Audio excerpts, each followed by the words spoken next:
WhatsApp YouTube 2020 March April മാസങ്ങളിൽ completely ലോക്കായിരിക്കുന്ന സമയത്താണ് ഒരു ഇൻട്രസ്റ്റിംഗ് ഐഡിയയുമായിട്ട് എൻ്റെ ഫ്രണ്ട് എൻ്റെ അടുത്ത് വരുന്നത്. അതായിരുന്നു സ്റ്റോക്ക് മാർക്കറ്റ് അല്ലെങ്കിൽ ഷെയർ മാർക്കറ്റ്. ഷെയർ മാർക്കറ്റ് എന്ന് ഞാൻ ഫസ്റ്റ് കേട്ടപ്പോൾ തന്നെ എൻ്റെ മനസ്സിലേക്ക് വന്നത് ലിയനാർഡോ ഡിക്കാപ്രിയോ അഭിനയിച്ച the Wolf of Wall Street എന്ന ഫിലിമിൽ ഒരു സീനായിരുന്നു. ജോർഡൻ ബെൽഫോർട്ട് എന്നാണ് പുള്ളി പോർട്രേ ചെയ്യുന്ന അതിലെ ക്യാരക്ടർ. ഒരു സ്മോൾ ഫേമിലെ സ്റ്റോക്ക് ബ്രോക്കർ ആയിരുന്ന ജോർഡൻ ബെൽഫോർട്ട് എക്സിസ്റ്റ് പോലും ചെയ്യാത്ത ഒരു കമ്പനിയുടെ ഷെയർ ഒരു ബയറെ കൊണ്ട് വാങ്ങിപ്പിക്കുന്നതായിരുന്നു ആ സീൻ. സ്റ്റോക്ക് മാർക്കറ്റിനെ കുറിച്ചുള്ള ഫസ്റ്റ് ഇംപ്രഷൻ നെഗറ്റീവായിരുന്നെങ്കിലും കൂടുതൽ അറിയാൻ ശ്രമിച്ചപ്പോൾ അത് ഇൻട്രസ്റ്റിംഗ് ആയിട്ട് തോന്നി. വാറൻ ബഫറ്റിനെ പോലെയുള്ള സ്റ്റോക്ക് മാർക്കറ്റ് ജയൻസിൻ്റെ ആർട്ടിക്കിൾസും ബുക്സ് എല്ലാം വായിച്ചപ്പോൾ ഇത് സാധാരണക്കാരനും ചെന്നെത്താൻ പറ്റിയ ഒരു ഫീൽഡായിട്ട് തോന്നി. മറ്റുള്ള ഓൺലൈൻ മണി മേക്കിംഗ് പ്ലാറ്റ്ഫോംസിൽ നിന്ന് ഷെയർ മാർക്കറ്റിനെ വേർതിരിക്കുന്നത് ഇതിൻ്റെ ട്രാൻസ്പെറൻസി, അതുകൂടാതെ ഇതിൻ്റെ കംപ്ലീറ്റ്ലി ലീഗലായിട്ടുള്ള നേച്ചറാണ്. സെൻട്രൽ ഗവൺമെൻറ് ഏജൻസിയായ സെബി റെഗുലേറ്റ് ചെയ്യുന്നതാണ് സ്റ്റോക്ക് മാർക്കറ്റ്. പറയാൻ ശ്രമിക്കുന്നത് എൻ്റെ 6 മാസത്തെ സ്റ്റോക്ക് മാർക്കറ്റ് എക്സ്പീരിയൻസസ് ആണ്. ഷെയർ മാർക്കറ്റിനെ പറ്റി പഠിക്കുമ്പോൾ ബേസിക്കായിട്ട് 3 പാർട്ടിസിപ്പൻസിനെ കുറിച്ച് പഠിക്കണം.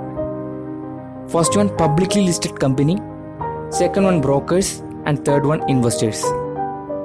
ഒരു കമ്പനി തങ്ങളുടെ എക്സ്പാൻഷന് വേണ്ടി പബ്ലിക്ലി ലിസ്റ്റഡ് ആയി കഴിഞ്ഞാൽ മാത്രമാണ് നമുക്ക് അവരുടെ സ്റ്റോക്കുകൾ വാങ്ങാനും വിൽക്കാനും പറ്റുള്ളൂ. അതിൻ്റെ ഫസ്റ്റ് പ്രൊസീജിയറിൻ്റെ പേരാണ് ഇനീഷ്യൽ പബ്ലിക് ഓഫറിംഗ്. ഒരു കമ്പനി ആദ്യമായി സ്റ്റോക്ക് മാർക്കറ്റിലേക്ക് ഇൻട്രൊഡ്യൂസ് ചെയ്യുന്ന സ്റ്റെപ്പാണത്. സെക്കൻഡ് വൺ ബ്രോക്കേഴ്സ് ആണ്.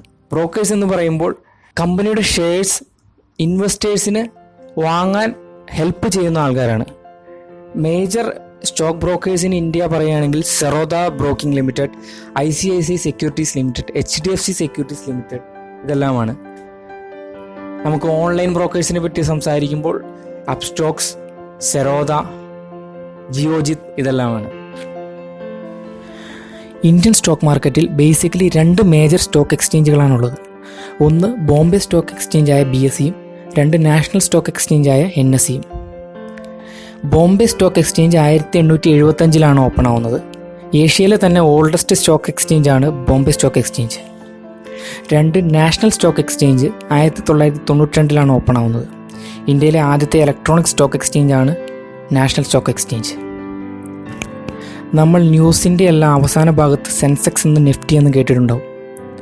ഇത് രണ്ടും ഇൻഡെക്സുകളാണ്. ബോംബെ സ്റ്റോക്ക് എക്സ്ചേഞ്ചിൻ്റെ ഇൻഡെക്സാണ് സെൻസെക്സ്, നാഷണൽ സ്റ്റോക്ക് എക്സ്ചേഞ്ചിൻ്റെ ഇൻഡെക്സാണ് നിഫ്റ്റി.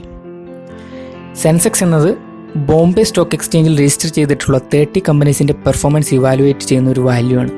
അതുപോലെ നിഫ്റ്റി എന്നത് നാഷണൽ സ്റ്റോക്ക് എക്സ്ചേഞ്ചിൽ രജിസ്റ്റർ ചെയ്തിട്ടുള്ള ടോപ്പ് 50 കമ്പനീസിൻ്റെ പെർഫോമൻസ് ഇവാലുവേറ്റ് ചെയ്യുന്ന വാല്യൂ. ട്രേഡിങ്ങിലേക്ക് കടക്കാൻ വേണ്ടി നമുക്ക് വേണ്ടത് ഒരു ട്രേഡിംഗ് കം ഡിമാറ്റ് അക്കൗണ്ടാണ്. പലതരം പ്ലാറ്റ്ഫോംസ് ഉണ്ട് ഇത് ഓപ്പൺ ചെയ്യാനായിട്ട്. പക്ഷേ ഞാൻ ഉപയോഗിക്കുന്നത് അപ്സ്റ്റോക്സ് പ്രോ എന്നൊരു പ്ലാറ്റ്ഫോമാണ്. അതിൻ്റെ ലിങ്ക് ഞാൻ ഡിസ്ക്രിപ്ഷൻ ബോക്സിൽ കൊടുക്കുന്നുണ്ട്. ട്രേഡിങ്ങിനെ പറ്റി പറയുമ്പോൾ ബേസിക്കലി 2 ടൈപ്സ് ഓഫ് ട്രേഡിംഗ് ആണുള്ളത്, ഡെലിവറി ആൻഡ് ഇൻട്രാഡേ. ഡെലിവറി എന്നത് നമ്മളൊരു ഫ്യൂച്ചർ പോയിന്റ് ഓഫ് വ്യൂവിലേക്ക് നടത്തുന്ന ട്രേഡിംഗ് ആണ്. ഒരു 1-ൽ കൂടുതൽ ദിവസം ഹോൾഡ് ചെയ്യാൻ വേണ്ടി വാങ്ങുന്ന ഷെയർസാണ് ഡെലിവറി. ഇൻട്രാഡേ എന്നത് നമ്മൾ 1 ഡേയിൽ പൂർത്തിയാക്കുന്ന ട്രേഡാണ്.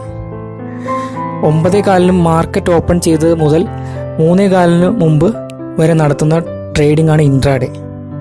സ്റ്റോക്സിൻ്റെ ബ്രോക്കറേജ് ഡെലിവറിയിൽ 0 ബ്രോക്കറേജ് ആണ്.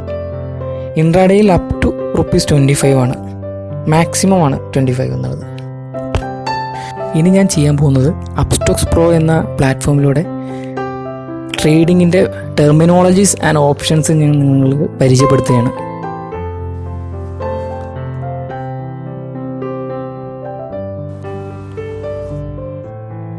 ഇതാണ് അപ്സ്റ്റോക്സ് പ്രോയുടെ PC വേർഷനിലുള്ള login screen. User ID password enter ചെയ്യണം.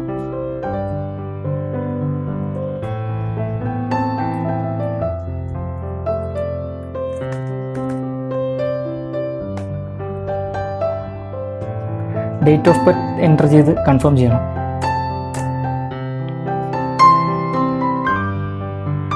ഇതാണ് അപ്സ്റ്റോക്സിൻ്റെ ഹോം സ്ക്രീൻ.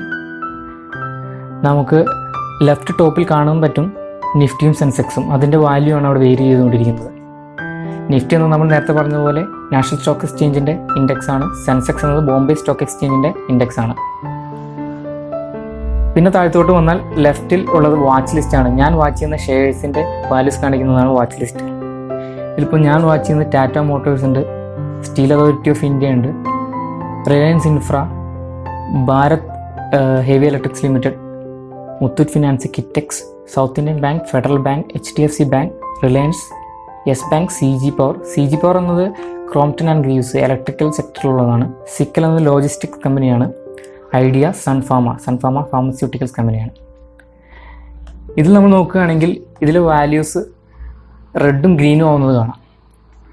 അതെന്താണെന്ന് വെച്ചാൽ തൊട്ട് മുമ്പത്തെ ഇൻസ്റ്റൻറ്റിൽ നിന്ന് ഇപ്പോഴത്തെ ഇൻസ്റ്റൻറ്റ് വരുമ്പോൾ അതിന് പ്രോഫിറ്റ് ആണോ ലോസ് ആണോ എന്നതാണ് കാണിക്കുന്നത്. ഇപ്പോൾ നമ്മുടെ റിലയൻസ് ഇൻഫ്ര ചെക്ക് ചെയ്യുകയാണെങ്കിൽ അത് 28.60 ഗ്രീനാണ്. അതിപ്പോൾ താഴെ പോവുകയാണെങ്കിൽ അത് റെഡാവും. ഇപ്പോൾ അത് മുകളിലേക്കാണ് പോയിരിക്കുന്നത്. അത് 28.65 ആയി വീണ്ടും ഗ്രീനായി. കൂടുന്തോറും അതിൻ്റെ വാല്യൂ ഗ്രീനും ആ ഇൻസ്റ്റൻറ്റിൽ നിന്ന് അടുത്ത ഇൻസ്റ്റൻറ്റിൽ കുറയുകയാണെങ്കിൽ അത് റെഡും ആവുന്നതാണ്. നമുക്ക് വെയിറ്റ് ചെയ്താൽ കാണാൻ പറ്റും അത് കുറയുകയാണെങ്കിൽ റെഡ് ആവുന്നത്.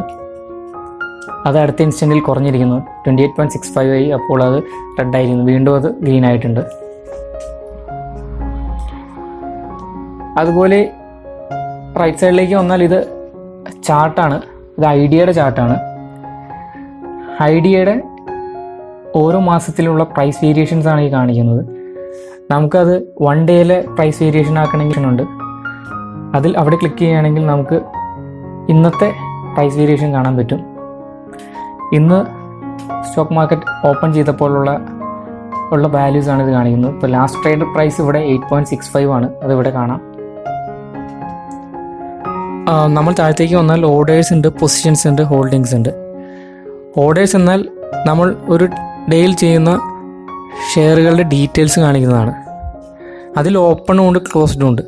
നമ്മുടെ ഐഡിയ എക്സാമ്പിൾ എടുത്താൽ ഇപ്പോൾ ഐഡിയയുടെ 8.55 ആണ് അതിൻ്റെ ഒരു പ്രൈസ് എന്ന് വെച്ചാൽ നമുക്കിപ്പോൾ മാർക്കറ്റ് പ്രൈസ് അല്ലാതെ അതിൻ്റെ ലിമിറ്റ് ചെയ്ത് അതിനേക്കാൾ താഴെയുള്ള പ്രൈസിൽ മേടിക്കണമെങ്കിൽ നമ്മൾ ലിമിറ്റ് സെറ്റ് ചെയ്ത് ഇപ്പോൾ 8.25 നമ്മൾ സെറ്റ് ചെയ്യും. അപ്പോൾ ആ ഓർഡർ ഓപ്പൺ പൊസിഷനിൽ കിടക്കും. പിന്നെ അത് 8.25 ആകുമ്പോഴാണ് ആ ഓർഡർ കംപ്ലീറ്റ് ആവുന്നത്. അപ്പോഴാണ് അത് ക്ലോസ്ഡിലേക്ക് വരുന്നത്. അടുത്തത് പൊസിഷൻസ് എന്താണെന്ന് വെച്ചാൽ നമ്മൾ ഇൻട്രാഡേ ട്രേഡിംഗ് നടത്തുമ്പോൾ നമ്മുടെ പ്രോഫിറ്റ് ആൻഡ് ലോസ് കാണിക്കുന്നതാണ് പൊസിഷൻസ്. ഹോൾഡിങ്സ് നമ്മൾ മെയിൻലി ഡെലിവറി എടുക്കുമ്പോൾ അതിലെ പ്രോഫിറ്റ് ആൻഡ് ലോസ് കാണിക്കുന്നതാണ് ഹോൾഡിങ്സിൽ. ഇപ്പോൾ ഞാൻ ഹോൾഡ് ചെയ്യുന്ന സ്റ്റോക്കുകൾ സിക്കൽ ആൻഡ് യെസ് ബാങ്ക് ആണ്. സിക്കൽ ഒരു 985 ക്വാണ്ടിറ്റീസും യെസ് ബാങ്ക് 3347 ക്വാണ്ടിറ്റീസും ഉണ്ട്. ആവറേജ് പ്രൈസ് എന്നത് ഞാൻ അത് മേടിച്ചപ്പോൾ ഉള്ള പ്രൈസാണ് 10.17. LTP എന്ന ലാസ്റ്റ് ട്രേഡർ പ്രൈസാണ്, അത് 9.35 ആണ്. കറണ്ട് വാല്യൂ ഇപ്പോൾ ഉള്ള ലാസ്റ്റ് ട്രേഡർ പ്രൈസ് വെച്ചുള്ള കറണ്ട് വാല്യൂ ആണ് കാണിക്കുന്നത്. അടുത്ത് day P&L profit and loss ആണ്. ഡേ P&L എന്ന് പറഞ്ഞാൽ ഇന്നത്തെ മാർക്കറ്റിലുള്ള എൻ്റെ പ്രോഫിറ്റ് ആൻഡ് ലോസ്. ഇന്ന് അനങ്ങിയിട്ടില്ല, പ്രോഫിറ്റും ഇല്ല ലോസും ഇല്ല, അതാണ് 0%. ഓവറോൾ P&L ഞാൻ മേടിച്ച പൈസയുള്ള ഡിഫറൻസ് ആണ്, അതാണ് ഇപ്പോൾ നഷ്ടത്തിലാണ്. അതുപോലെ യെസ് ബാങ്ക് നോക്കുകയാണെങ്കിൽ ആവറേജ് പ്രൈസ് 11.95, അത് ഞാൻ മേടിച്ച പ്രൈസാണ്, അത് കുറച്ച് പ്രോഫിറ്റിലായിട്ടുണ്ട്. അടുത്ത നമ്മൾ ഈ ഫണ്ട്സിലേക്ക് പോവുകയാണെങ്കിൽ ഇവിടെയാണ് നമ്മുടെ ഡിമാറ്റ് അക്കൗണ്ടിൻ്റെ വിവരങ്ങൾ കാണുന്നത്. ഇത് അവൈലബിൾ ട്രേഡാണ്. ഞാനിപ്പോൾ ഡിമാറ്റ് അക്കൗണ്ടിലേക്ക് ആഡ് ചെയ്ത പൈസയെല്ലാം മേടിച്ചേക്കുകയാണ്, അത് കാരണമാണ് ഇതിൽ 6.32. ഈ ഡെപ്പോസിറ്റ് ഡീറ്റെയിൽസ് നമ്മൾ സേവിങ്സ് അക്കൗണ്ടിൽ നിന്ന് നമ്മുടെ അപ്സ്റ്റോക്സിൻ്റെ ഡിമാറ്റ് അക്കൗണ്ടിലേക്ക് മാറ്റുമ്പോഴുള്ള ഡീറ്റെയിൽസ് കാണിക്കുന്നതാണിത്. അതുപോലെ തന്നെ വിത്ഡ്രോവൽസിൽ നമ്മളിൽ നിന്ന് വിത്ഡ്രോ ചെയ്തേക്കുന്ന ഡീറ്റെയിൽസ് കാണിക്കുന്നു. അപ്സ്റ്റോക്സ് പ്രോ മൊബൈൽ ആപ്ലിക്കേഷൻ്റെ സ്ക്രീൻ റെക്കോർഡിംഗ് നമുക്ക് പെട്ടെന്ന് കാണാം.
എൻ്റെ സ്റ്റോക്ക് മാർക്കറ്റ് പരീക്ഷണങ്ങളിൽ ഞാൻ ഏറ്റവും കൂടുതൽ വാങ്ങിച്ചിരിക്കുന്ന ഷെയറുകൾ ഐഡിയ, ഫെഡറൽ ബാങ്ക്, സിക്കൽ, CG പവർ, യെസ് ബാങ്ക് എന്നിവയാണ്.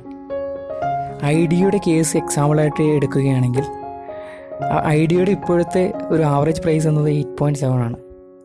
ഇപ്പോൾ ഒരു 2 വീക്സ് ആയിട്ടുള്ള ട്രെൻഡ് അത് 7.6 വരെ എത്തുകയും വീണ്ടും 9.7 വരെ പോവുകയും ചെയ്യുന്നു.